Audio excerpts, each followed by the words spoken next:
चारे जो अकल के ना समझा टिकी ठीक है ना। चले इधर तो लास्ट वाला जो लेक्चर है बेटे उसमें हमने एक चैप्टर की शुरुआत की थी। वो चैप्टर था फूड प्रोडक्शन एंड मैनेजमेंट। हाँ रिंशा कौन सा था लास्ट वाला chapter? Food production and management. उस चैप्टर में हमने किसके बारे में बात की थी रिंशा? क्रॉप्स के बारे में। किनको हम क्रॉप्स बोलते हैं? जो फील्ड में उगाए जाते हैं। जब बड़ी किसी फील्ड में बहुत सारे प्लांट्स उगाए जाते हैं, ठीक है, और जो फिर हमें अनाज देते हैं बेटे, उन वाले प्लांट्स को हम बोलते हैं क्रॉप प्लांट्स। क्या बोलते हैं? एग्जाम्पल है बेटे, मैंने आपको बताई थी एप्पल जो है ये भी क्रॉप्स में आते हैं, क्योंकि जब इनको इन ट्रीज को उगाया जाता है एक लंबी कतार और लंबे एरिया में इनको उगाया जाता है, फिर ये वहां से हमें फायदा देते हैं बेटे, हम इनको क्रॉप्स बोलते हैं। व्हीट है बेटे, मेज है, बाजरा है, ये सीरियल्स हैं, पल्सेस हैं, ये सारे क्रॉप्स में आते हैं। ठीक है, चले बेटे उसके बाद अब आज का जो हमारा है बेटे टॉपिक वो है कि टाइप्स ऑफ क्रॉप्स। देखिए क्रॉप्स की दो किस्म है, ये डिपेंड करता है सीजन पे, ये डिपेंड करता है रीजन, ये टेम्परेचर पे। समझिए बच्चे, क्रॉप्स के दो टाइप्स हैं। एक को हम बोलते हैं खरीफ क्रॉप्स, एक को हम बोलते हैं खरीफ क्रॉप्स, KHARIF खरीफ क्रॉप्स, और दूसरा होता है बेटे रबी क्रॉप्स। शॉर्ट में याद रखना, खरीफ क्रॉप्स को हम दूसरा नाम समर क्रॉप्स बोलते हैं, समर क्रॉप्स, और रबी क्रॉप्स को हम विंटर क्रॉप्स बोलते हैं, विंटर क्रॉप्स। देखिए क्या होता, खरीफ क्रॉप्स ये वो क्रॉप्स होते हैं जिनको आप, जिनके सीड्स आप जमीन में डालते हो बेटे अप्रैल मई में, अप्रैल या मई में हम आप डालते हो इनके सीड्स जमीन में, वही अप्रैल में, ठीक है ना, स्प्रिंग में डालते हैं इनके सीड्स, हम स्प्रिंग में डालते हैं यानी कि अप्रैल मई में, और बेटे ये तैयार होती है ये फसल फिर सितंबर अक्टूबर में ये फसल तैयार हो जाती है। तो अगर आपके पास ऐसा कोई क्रॉप है जिसके सीड्स बेटे आप मार्च अप्रैल में जमीन के अंदर डालते हो, फिर वो उनकी फसल तैयार हो जाती है कब? सितंबर और अक्टूबर में। बेटे ऐसी फसल को आप आंखें बंद करके बोल सकते हैं ये खरीफ क्रॉप्स है। समझ आया? एग्जाम्पल बेटे हमारे पास है मेज बेटे, उनके सीड्स आप जमीन में अप्रैल में डालते हैं और बेटे उनकी फसल तैयार हो जाती है अक्टूबर में, दैट मीन्स वो खरीफ क्रॉप है। राइस है बेटे, राइस के सीड्स आप जमीन में डालते हो कब? बेटे आप डालते हो अप्रैल में, और बेटे वो तैयार कब हो जाती है? सितंबर अक्टूबर में। आज सितंबर चल रहा है ना, आज आप देख सकते हैं बेटे कि जो जहां जिन इलाकों में राइस फील्ड्स होते हैं वहां पे आज उनको हार्वेस्ट किया जाता है, काटा जाता है, यानी कि उस फसल को आज वो तैयार है उसको काटा जाता है, दैट मीन्स सितंबर अक्टूबर में वो फसल तैयार हो जाती है। राइस इसके एग्जाम्पल है। पल्सेस है बेटे, वो भी है खरीफ क्रॉप्स, उनके सीड्स कहा अप्रैल और मई में आप डालते हैं, सितंबर अक्टूबर में तैयार। ठीक है बेटे, इसलिए हम इनको समर क्रॉप्स बोलते हैं क्योंकि समर में तैयार हो जाते हैं। नेक्स्ट है बेटे रबी क्रॉप्स। रबी क्रॉप्स का मतलब ये वो वाले क्रॉप्स होते हैं जिन क्रॉप्स को बेटे, जिनके सीड्स, जिन क्रॉप्स के सीड्स आप जमीन में डालते हैं कब? नवंबर दिसंबर में, और बेटे उनकी फसल तैयार हो जाती है कब? फेब और मार्च में। समझ आया? तो बेटे जिस फसल के सीड्स आप जमीन में डालते हो नवंबर और दिसंबर में, सीड्स आपने डाले नवंबर और दिसंबर में, फसल तैयार हो जाते कब? फेब और मार्च में। कब? फेब और मार्च में। बेटे विंटर्स में फसल तैयार हो जाती है, ऐसी फसल को आप रबी क्रॉप्स बोलते हैं। क्या बोलते हैं? ऐसी फसल को आप रबी क्रॉप्स बोलते हैं। तो रबी क्रॉप्स को इसीलिए बेटे हम विंटर क्रॉप्स बोलते हैं क्योंकि विंटर्स में तैयार हो जाते हैं। एग्जाम्पल है बेटे व्हीट, गेहूं जो है बेटे, व्हीट जो है वो विंटर्स में तैयार हो जाती है। और भी बहुत सारे कुछ है, जैसे मस्टर्ड है बेटे, वो कब तैयार हो जाती है? विंटर्स में। उनके सीड्स आप जमीन में कब डालते हो? वो आप नवंबर दिसंबर में डालते हो और वो तैयार हो जाते हैं ये फेब और मार्च में। क्लियर हुआ बेटे? चलिए अब ये थोड़ा सा रहा था पिछले वाले लेक्चर का पोर्शन। बेटे आज का जो हमारा यानी कि एक लंबा सा टॉपिक है उसमें लगभग बेटे तकरीबन मेरे ख्याल से 7 से 8 दिन लगेंगे, बट आज हम उसका एक पोर्शन उठाएं।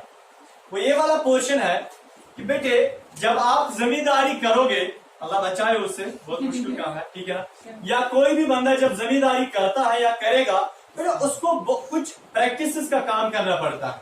मेरा मतलब है, सुनिए बच्चे, अगर आप पढ़ना चाहते हो तो बेटे आपको कुछ प्रैक्टिसेस करनी पड़ती है। नंबर फर्स्ट, आपको स्कूल में एडमिशन लेना पड़ता है। नंबर सेकंड बेटे फिर स्कूल जाना पड़ता है, ठीक है ना, फिर वहां से आके फिर आपको घर में होमवर्क असाइनमेंट वगैरह सारा करना पड़ता है। उसके बाद बेटे फिर आपको स्कूल वापस जाना होता है। तो ये रेगुलर इंटरवल्स में ये प्रैक्टिस आपको करनी पड़ती है। इससे क्या होता है बेटे, आपकी पढ़ाई जो है आगे जाती है। दैट मीन्स आप पढ़ पाते हो। इसी तरह अगर आप चाहते हो कि हम जमीन से फसल उगाएं, हम गले को उगाएं, हम क्रॉप्स की पैदावार को बढ़ाएं, बेटे आपको पता है इसके लिए भी कुछ उसूल होते हैं, इसके लिए भी कुछ रूल्स होते हैं। जमींदारी के लिए जमींदारी कैसे की जाती है? देखिए, एक होती है वो रैंडम जमींदारी, ठीक है ना, तो बेटे बट यहाँ पे मैं आपको जो जमींदारी सिखाऊंगा वो एक प्रॉपर मैनर में है। प्रॉपर मैनर का मतलब यह है कि मैं आपको वो चीजें बताऊंगा कि एक जमींदार जब से अपनी जमीन पे जाता है फिर वहां पहले खोदता है जमीन को, वहां से लेके बराबर जब तक वो फसल उसकी तैयार और जब वो अपनी फसल को काटता भी है तब तक, यानी कि जमीन को खोदने से लेके फसल को काटने तक बेटे जो वो अंदर से प्रैक्टिसेस करता है ना जमीन में, जो जमीन में कुछ काम करता है, उन सारी प्रैक्टिसेस को क्या बोलते हैं? Agricultural practices. एग्रीकल्चरल प्रैक्टिसेस बेटे उसी को हम बोलते हैं जमींदारी। जमींदारी कैसे की जाती है हम उसको एक प्रॉपर मैनर में पढ़े, ठीक है बच्चे? ठीक है, क्या पढ़ना है? Agricultural practices. बोलिए एग्रीकल्चरल प्रैक्टिसेस। तो एग्रीकल्चरल प्रैक्टिस में से पहली प्रैक्टिस जो है हम आज वही पढ़ेंगे। तो पहली जो प्रैक्टिस है बेटे, सबसे पहले कौन सी इन प्रैक्टिसेस का नाम क्या है? Agricultural practices. Agricultural practices.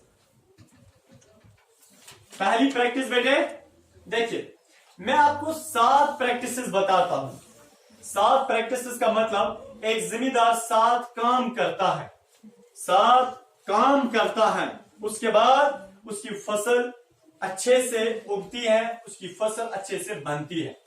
पहली प्रैक्टिस बेटे preparation of soil. Preparation of, सबसे बड़ा प्रैक्टिस है प्रिपरेशन ऑफ सॉइल। और दूसरी प्रैक्टिस बेटे सोविंग, SOWING, सोविंग। तीसरी प्रैक्टिस बच्चे ये adding of manure and fertiliser.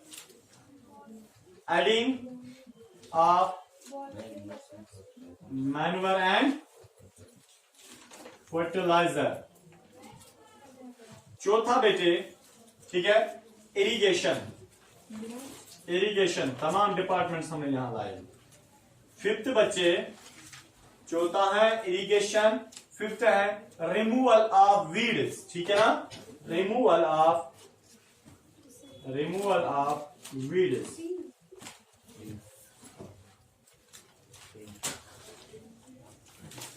बेटे सिक्स्थ है हार्वेस्टिंग, ठीक है, हार्वेस्टिंग, HARVESTING, हार्वेस्टिंग। और बेटे सेवंथ वाला है storing of grains. Storing of STORING, storing of grains. मेरे साथ जोर जोर से आपको बताना पड़ेगा।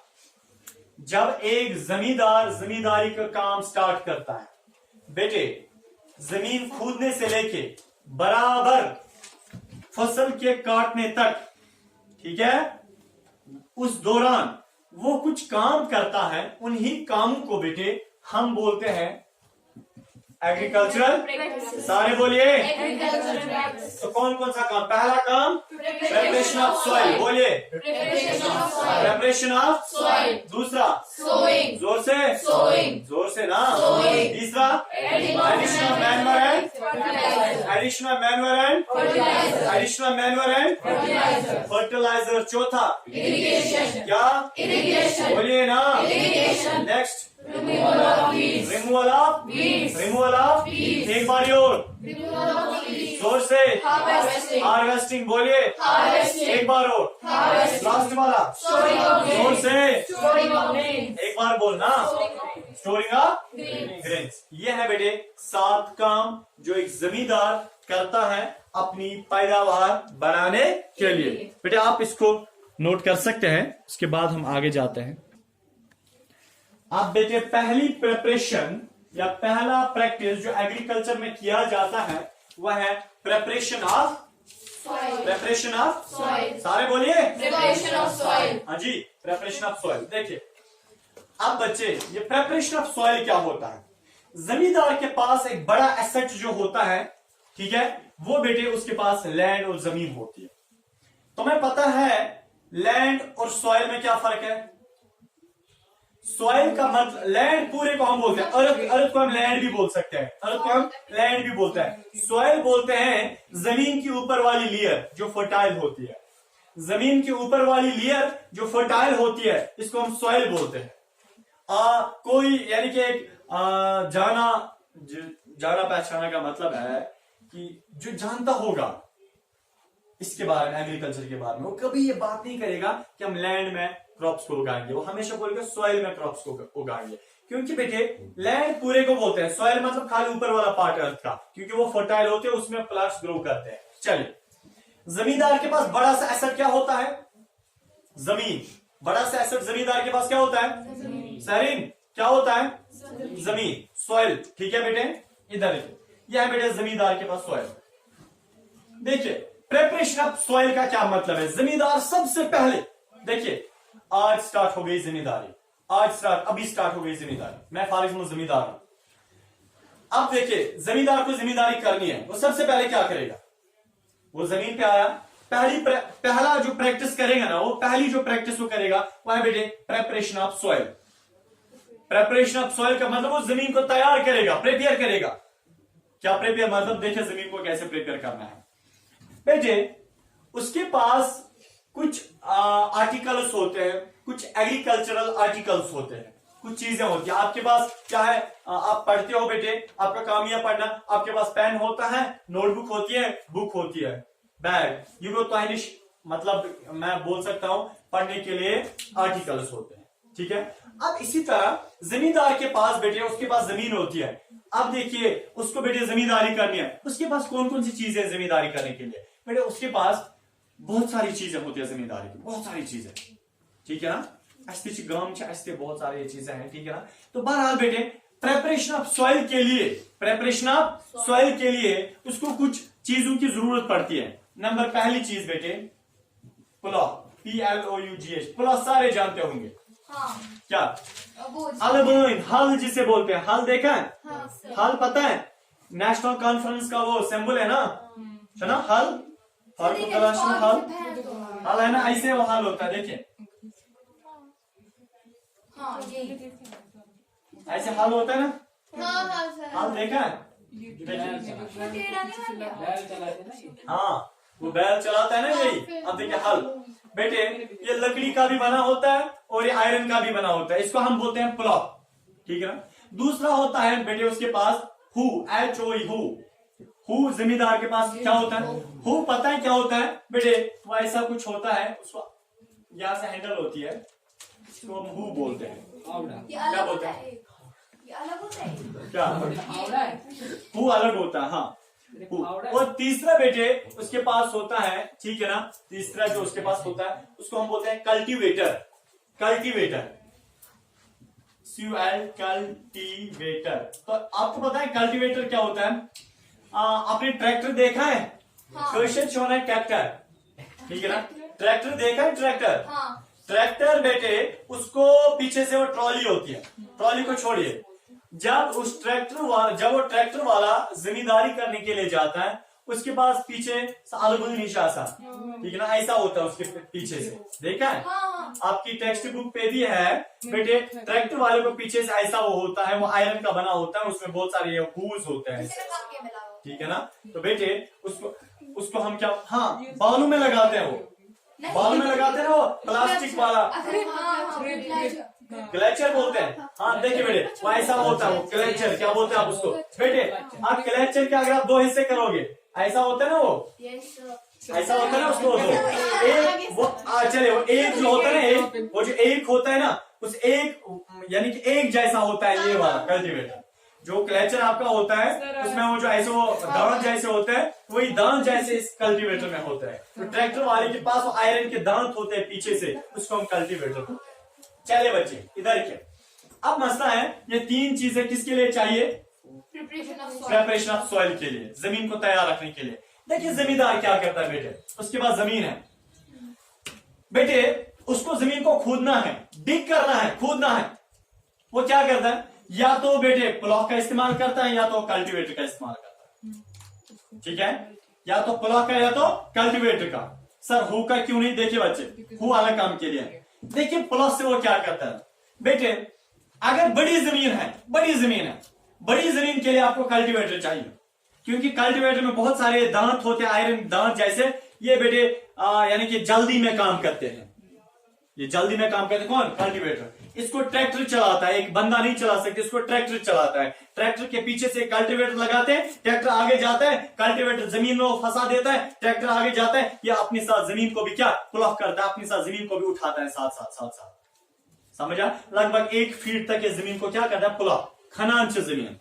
हाँ अगर जमीन बहुत थोड़ी है, कम जमीन है बेटे, तब जाके एक जमींदार प्लॉव का इस्तेमाल करता है, अलबानी हल का इस्तेमाल करता है, क्योंकि ट्रैक्टर कहां उसमें घूमेगा, ठीक है ना, तो तब वो हल का इस्तेमाल करता है। सुनिए बच्चे, जमींदार को के पास इतनी जमीन है बेटे, देखिए वो क्या करना है, उसने इस हल को लाया या इस कल्टीवेटर को लाया बेटे, इसमें लगाया, अपनी जमीन में लगाया। जैनब जी इधर रखिए, अब वो इसको बेटे जमीन को प्लॉव करता है। जमीन को क्या कहता है बेटे, प्लॉव। ये जमीन उठ गई ना, प्लॉव हो गई ना, जमीन हो गई बेटे, प्लॉव नहीं हो गई, प्लॉव हो गई। देखिए सर, प्लॉविंग से मतलब प्लॉविंग से क्या फर्क पड़ने वाला है, प्लॉविंग से क्या पड़ने वाला है, फर्क पड़ने वाला है। देखिए बच्चे, प्लॉविंग के सबसे पहले फायदे, बस प्लॉविंग के सबसे पहले फायदे वो ये वाले हैं, जब एक जमींदार ने जमीन को खोदा, पहला फायदा, अपनी वर्डिंग में फिर एग्जाम में लिखना होता है, गोटा याद नहीं करना। पहला फायदा, जमीन अपनी जगह से बेटे ये थोड़ी हिल गई ना, अपनी जगह से ये सॉफ्ट बन जाते। अभी तक ये हार्ड थी, जब इसमें बेटे हमने प्लॉविंग की, हमने क्या की, प्लॉविंग को खनन हो, खोदना, उसको हम क्या बोलते हैं, प्लॉविंग, PLOUGHING। ओ हमने क्या किया बेटे, प्लॉविंग, किसमें, जमीन में हमने क्या किया, प्लॉविंग से क्या होगा, प्लॉविंग से जमीन थोड़ी सॉफ्ट बनेगी। नंबर 1, जमीन में चंक्स उड़ गए ना, ये चंक्स उड़ गए ना, जमीन के वो चंक्स उड़ गए ना, अब तुम पीसेस थोड़ वसना थोड़, अब देखिए चंक्स उड़ गए ना बेटे, 2 चंक्स के बीच में गैप रहती है ना, ये एक चंक उठा, ये दूसरा चंक उठा, ये तीसरा चौथा फिर उठे ना बेटे, गैप रह गई ना। आपको पता है इस गैप में बेटे अब आप क्या कहते हैं, अब आप सीड्स को लाते हैं। जब आपको सीड्स को लाना होगा, इसमें डालोगे ना बेटे, सीड्स यहाँ नीचे फंस जाएंगे, बर्ड आएगा उसको सीड दिखेगा नहीं, क्योंकि सीड नीचे गया होगा। वरना अगर आप जमीन के ऊपर जमीन को प्लॉव नहीं करते, जमीन के ऊपर ही डालते क्या सीड्स, बर्ड आता है सारे सीड्स को खाता, क्योंकि समझ आया बच्चे, इसलिए हम प्लॉविंग करते हैं। और प्लॉविंग इसलिए बेटे करते हैं क्योंकि देखिए, क्योंकि जो सीड अपने नीचे जमीन के अंदर जो सीड गया, उसको ऑक्सीजन प्रॉपर्ली मिलता है, ठीक है बेटे। नंबर 2, जो सीड आपने डाला उसको वाटर प्रॉपर्ली मिलता है। अगर आप जमीन के ऊपर सीड को रखते, वाटर जमीन के अंदर होता है, मॉइस्चर होता है ना, उसको मत मॉइस्चर मिलता, आपने जमीन के नीचे डाला, किसको, सीड को बेटे, ऊपर से वापस ले डाली, जमीन सॉइल वापस डाली। आपको पता है सीड जो आपने अंदर डाला ना जमीन के अंदर, उसको प्रॉपर्ली पानी मिलेगा और वो फट जाएगा, वहां पे प्लांट बनाएगा। नेक्स्ट बेटे सुनिए बच्चे, नेक्स्ट क्या, और जब आपने इसके अंदर डाला ना, इसको प्रॉपर्ली ऑक्सीजन मिलेगा इस सीड, और बेटे नीचे क्या होते हैं, नीचे अर्थवर्म्स होते हैं। जब आपने जमीन को प्लॉट किया ना जमीन को, आपको पता है नीचे अर्थवर्म्स होते हैं। अर्थवर्म्स प्लॉइंग, जो प्लॉट जमीन होती है ना, जो खुली जमीन होती है, जो सॉफ्ट, उसमें अर्थवर्म में जल्दी मूवमेंट कर पाते हैं। इसलिए अर्थवर्म्स बहुत इंपॉर्टेंट होते हैं किनके लिए, जमीन के लिए, फसल के लिए। इसलिए इनको हम बोलते हैं अर्थवर्म्स को फ्रेंड्स ऑफ फार्मर्स, जमींदार के दोस्त होते हैं। सर मैंने स्नेक्स का कुछ सुना था। एक मिनट सुनिए, अब मसला है बेटे, दैट मीन्स आपने जब प्रेपरेशन सॉइल की प्रेपरेशन में आपने क्या किया, पहले सॉइल को आपने प्रिपेयर किया। क्या किया बेटे, प्रिपेयर किया। और बेटे आपको पता है प्रेपरेशन में आपको क्या करना है, सॉइल जब आप प्रिपेयर करते हो ना, प्रेपरेशन में आपको क्या क्या करना है। प्रेपरेशन का खाली ये मतलब नहीं है आप जाके आपने अपनी जमीन देखी तो बस नहीं, आपको सबसे पहले जमीन को सिलेक्ट करना है। क्या ये जमीन ठीक है, इसमें फसल उग सकती है। वो बालाई इलाका भी नहीं होना चाहिए, ऊपर वाला इलाका भी नहीं होना चाहिए जहां पे पानी पूछेगा ही नहीं, वो वाला जमीन भी नहीं, वो वाली जमीन भी नहीं होनी चाहिए। नेक्स्ट मसला, एक मिनट, नेक्स्ट मसला बेटे, ये वो वाली जमीन भी नहीं होनी चाहिए जहां पे ज्यादा पानी जमा ही रहेगा, लो लैंड इलाका नहीं होना चाहिए। वो वाली जमीन आपको चूज करनी है जमींदारी के लिए जहां पे पानी भी ठीक ठाक रहता होगा, जहां पे यानी कि नाली का इरिगेशन जहां पे हम कर सकते हैं, पानी डाल सकते हैं, वो वाली जमीन आपको चूज करनी है। उसके बाद आपको बेटे प्लॉइंग करनी है जमीन में। क्या की बेटे, प्लॉइंग। क्या की, बोलिए ना, प्लॉइंग की। प्लॉइंग किससे करोगे, प्लॉ से या कल्टीवेट से। अगर बड़ी जमीन है तो, अगर कम जमीन है तो, क्लियर हुआ इतना। नेक्स्ट मसला, जब आपने प्लॉइंग की, देखिए बेटे उसके बाद यानी कि प्रेपरेशन ऑफ सॉइल में पहला है प्लॉइंग, ठीक है ना। अब देखिए यहां जो देखिए प्लॉइंग के दौरान क्या हुआ, जब आप प्लॉइंग कर रहे थे ना, जब आप प्लॉइंग कर रहे थे, यहाँ की जमीन यहाँ आ गई, यहाँ जमीन ज्यादा हो गई, यहाँ कम रह गई, जमीन रह गई ना, लेवल मत बराबर है। अब आपको लेवलिंग करनी है। क्या करनी है बेटे, लेवलिंग, LEVELLING, लेवलिंग। लेवलिंग क्या होता है, लेवलिंग से बेटे आप देखिए अपनी जमीन को बराबर करते हो, ऊपर से दबानी नहीं है, बल्कि यहाँ जो चंक्स जमीन के हैं बेटे उनको यहाँ बराबर करना है। यहाँ जमीन उठानी है, यहाँ पे डालनी है, बराबर करना है। क्यों करना है बराबर, क्यों करना है बराबर, बोलिए। क्योंकि बेटे जब आप कल को इसमें पानी डालोगे ना, जब आप कल को पानी डालोगे, वो यहाँ पे नहीं जमा रहना चाहिए, वो यहाँ पे भी जाना चाहिए। अगर यहाँ पे ऊपर होती जमीन, यहाँ पे नीचे आप पानी डालते, पानी यहाँ नहीं पहुंच पाता, इसलिए आपने लेवलिंग की। लेवलिंग आप बेटे किससे करते हो, हु से करते हो, HOE, हु एक इंस्ट्रूमेंट होता है जमींदार के पास, हु से आप क्या करते हैं, लेवलिंग। बेटे वो क्या करते हैं, वो ऑक्स को लाता है, ब्लॉक्स जिन्हें आप ब्लॉक्स बोलते हैं, 2 ऑक्स लाते हैं ब्लॉक्स। बेटे 2 ऑक्स के पीछे से हु लगाता है, ठीक है ना, ऑक्स आगे जाते हैं और बेटे हु भी पीछे जाता है, हु के नीचे से मिट्टी फंस जाती है, सॉइल फंस जाते हैं, मिट्टी आगे आती है। दैट मीन्स हु से आप लेवलिंग करते हैं। जरा आप बेटे मुझे बताए प्रेपरेशन ऑफ सॉइल में क्या क्या आता है, एक, दूसरा लेवलिंग, यानी कि प्लॉइंग एंड लेवलिंग। प्लॉइंग का क्या मतलब, जमीन का खोदना, और लेवलिंग का मतलब जमीन का। प्लॉइंग आप क्यों करते हो, डायरेक्ट सीड्स क्यों नहीं डालते हो, जरा बताएं। सर क्योंकि अगर बर्ड्स आएंगे सीड्स खाएंगे, पानी प्रॉपर्ली सीड में नहीं जाएगा, ऑक्सीजन प्रॉपर्ली नहीं जाएगा, समझ आया, तो वो उगेगा भी नहीं, ठीक है। लेवलिंग आप क्यों करते हैं, ताकि जो चंक्स पानी एक ही जगह स्टोर ना हो जाए, पानी पूरे जमीन में फैल जाए। हाँ बताए, मैंने क्वेश्चन किया था